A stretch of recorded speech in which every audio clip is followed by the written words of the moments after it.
Since I've been doing this show, I've done some slasher movies that have had some unusual killers in them. I mean, I've done everything from disgruntled nerds in jester outfits, Gene Wilder look-alike Italian teachers, and even a guy in a Mickey Mouse mask. Well, I think I found one that'll top all of those because the killer in today's movie wears a bear mascot costume. That's right, it's a horror movie for people who want to be scared and satisfy their furry fetish at the same time. I'm just joking. This movie isn't gonna scare anybody.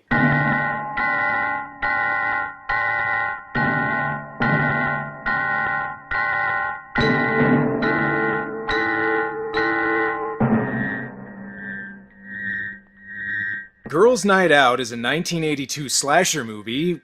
Well, sort of. The movie was filmed in 1982 under the title of The Scaremaker, but released in 1984 after the title was changed to Girls' Night Out. And that right there should tell you a lot about this movie. 1982 was arguably the peak of the slasher movie boom, and distributors still looked at this movie and said, I don't know if this thing's gonna make us any money. Also, what's with the name change? The Scaremaker may not be a great title, but at least it still sounds like a horror movie. Girls' Night Out sounds more like a teen sex comedy. Even the movie's poster makes it seem like it's about some girls going to a party, except for this one in the middle who looks like she's being dragged there against her will by her friends. The movie's brought to us by Ares International, but don't expect anything as fun or violent as the God of War games. So we begin in a sanitarium, which must not be doing very well since it looks like they can't even pay their electrical bill. Well, at least the phone works. Yes, Mr. Kavanaugh? You like scary movies? Uh-huh. What's your favorite scary movie? Ah yes, Scream, a movie that didn't reference Girls' Night Out. And would it kill this place to turn some lights on? The inmates aren't screaming because they're insane, they just keep stubbing their toes. Oh, great, and I think this guy got his PJs caught trying to change a light bulb. When your movie begins with a suicide, there's only one thing that can follow it: a basketball game.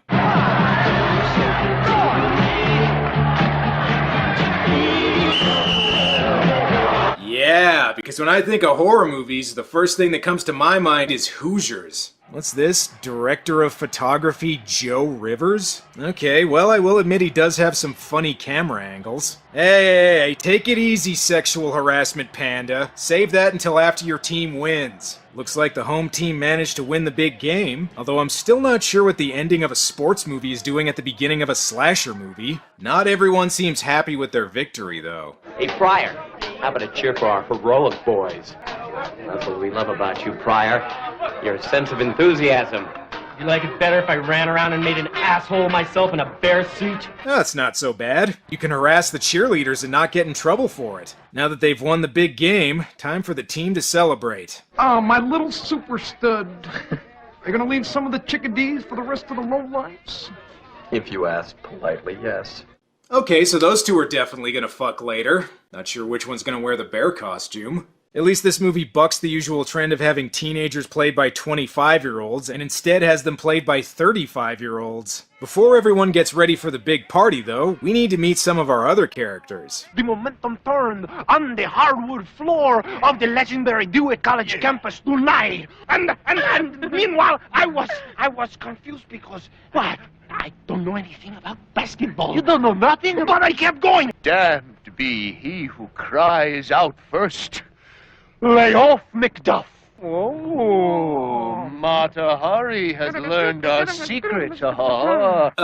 Yeah, could you guys practice your improv group somewhere else? We're trying to make a slasher movie here. We never miss a party. Joey Hagen. You dressing up? Jesus Christ, even Eli Roth would think these characters are obnoxious. Lions and tigers and beaver. Lions and tigers and beaver. Lions and tigers and beaver. Okay, I know we haven't seen the killer yet, but if they end up killing those two, that is gonna make them the hero of this movie in my book. Meanwhile, we see two gravediggers about to bury the guy who hanged himself earlier, although it took me a second to realize this wasn't still at the university since they look about the same age as the students. This is the guy who killed that college security guard's daughter. Just hung himself at the asylum. Sister's the one who's paying us to bury him. Hey, you're being paid to dig, not provide exposition. Now get to it. Before they can bury the body, they end up getting killed by an unseen assailant. And I'm not sure what it is, but something tells me this movie was originally supposed to be in 3D. Back at the university, star player Teddy orders some food, but that's just an excuse to hit on the hot new young freshman waitress. What's with all this food? Oh, now, Barney, I'm a growing boy. Yeah, if by boy you mean 32. And it really makes your actors look too old to be college students when you have them dressed like an old married couple on their way to feed pigeons at the park. Are they at least having some interesting conversation? She'll lend you Mrs. Bates' impression. Oh, come on! Mrs. Bates, Norman's calling you.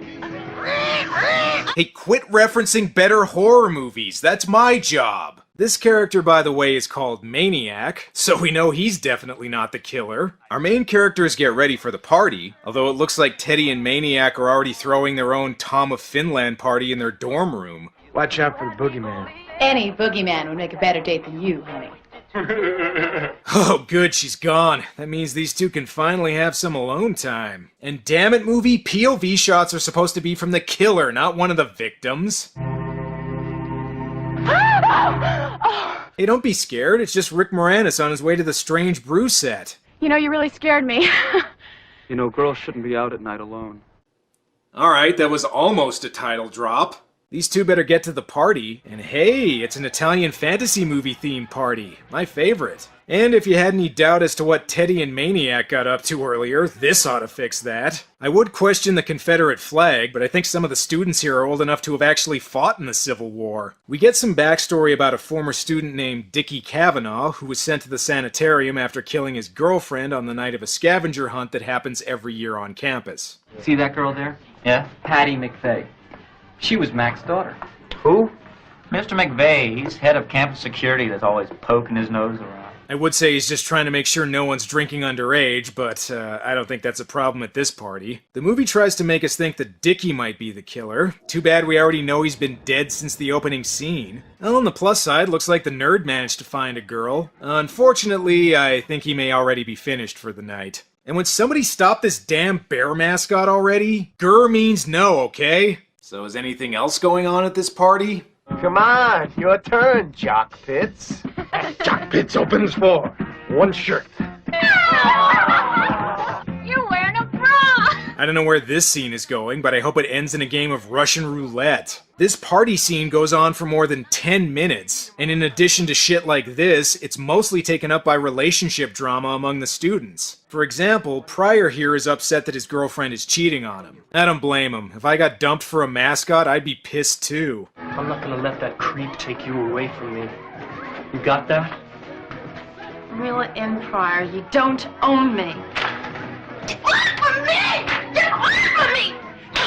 Although maybe she wouldn't cheat on you if you didn't act like such a creep.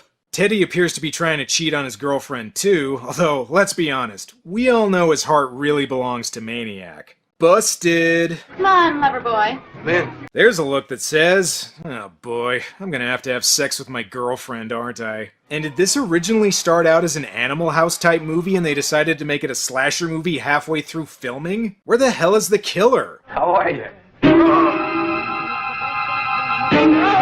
Okay, looks like the killer slashed the movie's gore effects budget too, but better than nothing, I guess. Sorry, but I need this more than you do. That is true. That bear costume is one of the only memorable things about this movie. The killer also made us miss Teddy's sex scene with his girlfriend, and judging by their faces, it must have been hot. How come you act like such an ass when you're drunk? Basically, I'm a very anal person. Oh, no, that's too easy.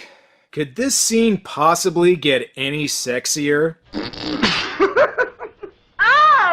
God, I feel so much better. You are a gross thing! Smell that, baby. That's a winner. What do I see in you? Good question! Besides, we all know he just wanted to make sure he got that out before he hooked up with Maniac again. Teddy goes outside to investigate a mysterious noise that isn't coming from his ass. Either that or he's auditioning to be the Leatherman from the Village People.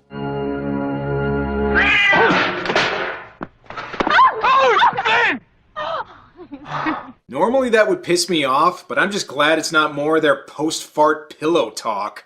Oh no, it's worse than I thought. The murderer's also trying to kill Hal Holbrook's career. Hal plays the head of campus security, so I guess the university must have demoted him after they found out he killed his wife. His daughter was also the one murdered by Dickie Kavanaugh, although this doesn't seem to get him much sympathy. My daughter was about your age.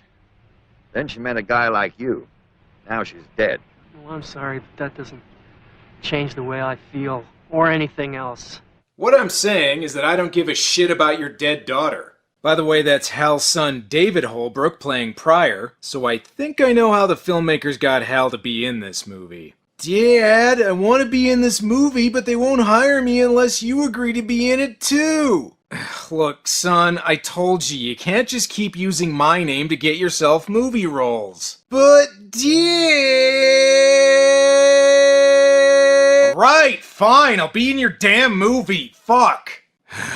Okay, just keep it together, Hal. With any luck, no one will even remember this movie except maybe some random Canadian douchebag on the internet. 40 minutes in, and we finally get our main plot of the movie, which involves an all-night scavenger hunt for the female students. So I guess that's supposed to be the Girls' Night Out the title was talking about. First, though, we need to hear more about the students' relationship problems. Speaking of sex, what's Teddy doing tonight? I don't know. If I were you, I'd keep an eye on him. Hey, Teddy's all right. Just needs a little time to grow up. He's in his 30s! Plus, I think your friends are right not to trust him. You know, it's not enough that the school tries to screw you. Everybody else has to screw around with everybody else. Yes, says the guy trying to screw around on his girlfriend. He even makes plans to hook up with the girl he met at the party later. Okay, Teddy, we get it. You're not really in love with Maniac. You don't have to try so hard. The killer's got the right idea, though. When your Wolverine cosplay doesn't work out, just steal a bear costume and go on a killing spree. And yes, movie, I should be high right now. Thank you. Now that the scavenger hunt started, that means we can finally get to some horror. Yummy, yummy, yummy, I got love in my tummy.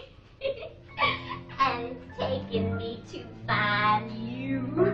Oh, where are you? Come on. Where are you hiding?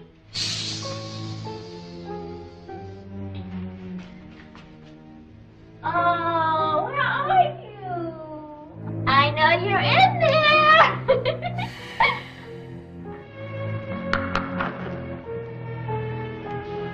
Dental floss.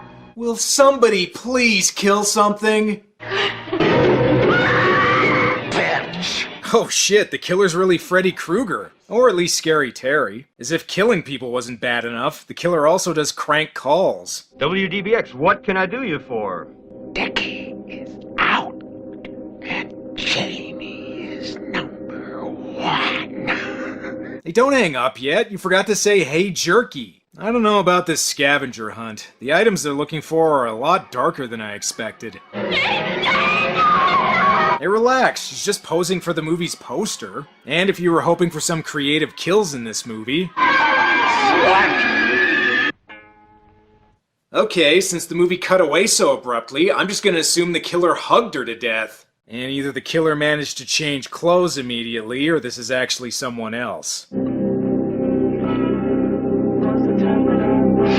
Oh, thank God. It was just Diet Kurt Russell here. I don't know what the killer's motivation is, but I do know they're not killing people nearly fast enough. We're almost an hour in, and these two still aren't dead yet. Okay, this priceless item is long when it's soft, and longer when it's hard. I got it, that's what I want. These two make it to the end of the movie, don't they? Would it kill you to give me a good answer one time? The DJ calls Hal about the crank call, and it's rare when you can see an actor literally phoning in his performance. This is one time where I wish it was Nicolas Cage from The Wicker Man inside that bear costume. Could this be love? Well, if you want me, you'll have to come and get me. You must be getting hungry now, Benson. Remember when I said this movie would satisfy your furry fetish? Well...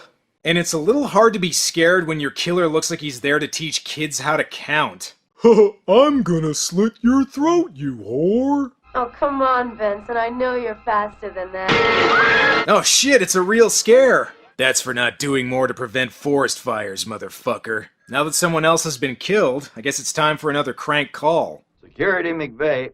Is your refrigerator running? Who the hell is this? The movie tries to make us think that Dickie is the killer, which again would be a lot more effective if we didn't already know he was dead. Here's a sign there's been way too many murders on this campus. It comes with its own graveyard. Well, at least the killer isn't disrupting the scavenger hunt. So, here's clue 14. I keep things hot. I keep things cold. I'm hiding where a bat might be bold.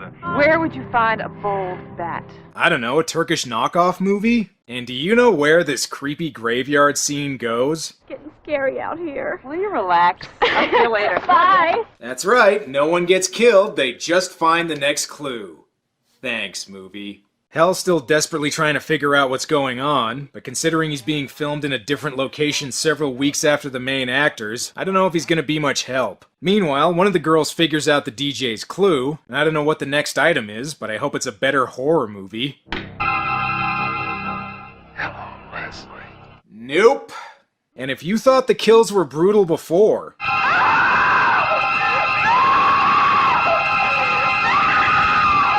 Oh no, he lightly smushed her to death. This movie may not have much in the way of violence, but on the other hand, there's no nudity either. And why does every sex scene with Teddy look like he's about to say, "This usually doesn't happen to me, babe, I swear"? The killer in this movie may not be very creative at killing people, but at least they arranged the bodies artfully. At this point, things are getting so serious, Hal Holbrook's actually on set with the other actors. You'll never be able to quarantine this whole place. Everybody knows what's going on. There's too much movement. The campus is too spread out. Look, Hal, I appreciate you trying to bring some dignity to this movie, but just save your energy. This is what you're going up against.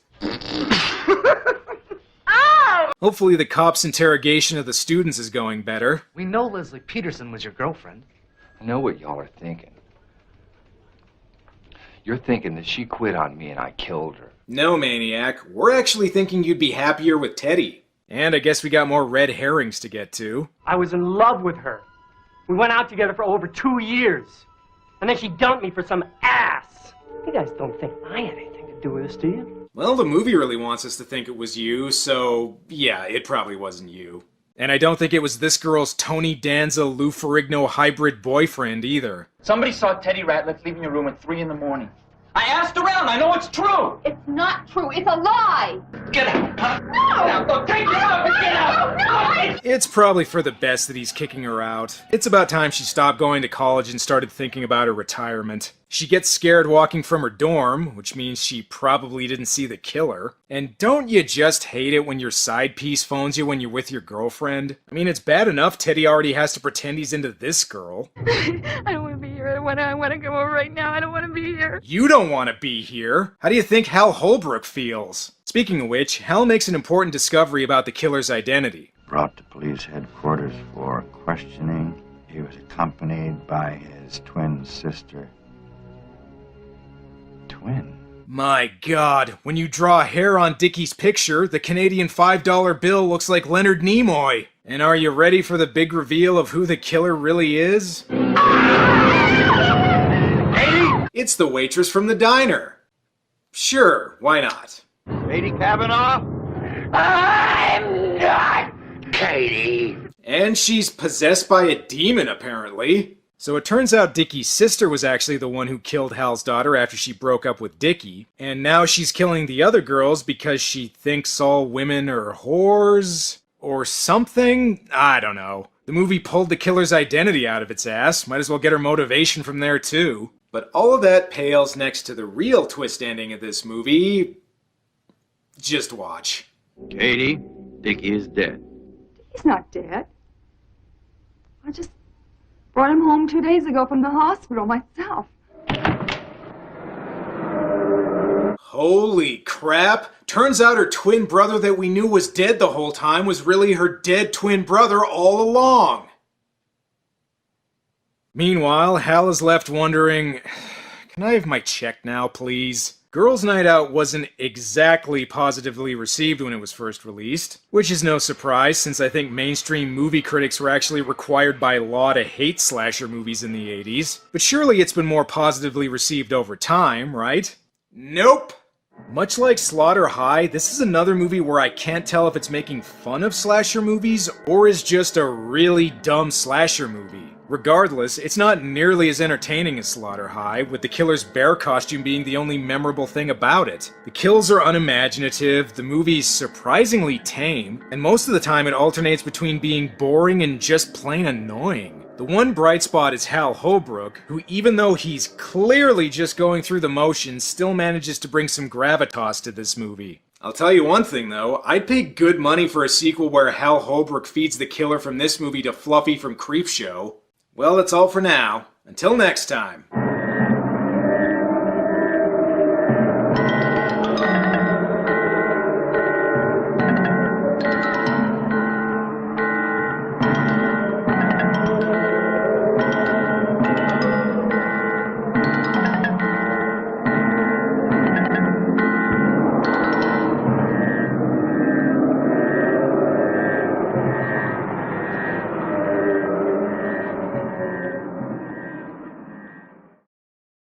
Vincent is just too much.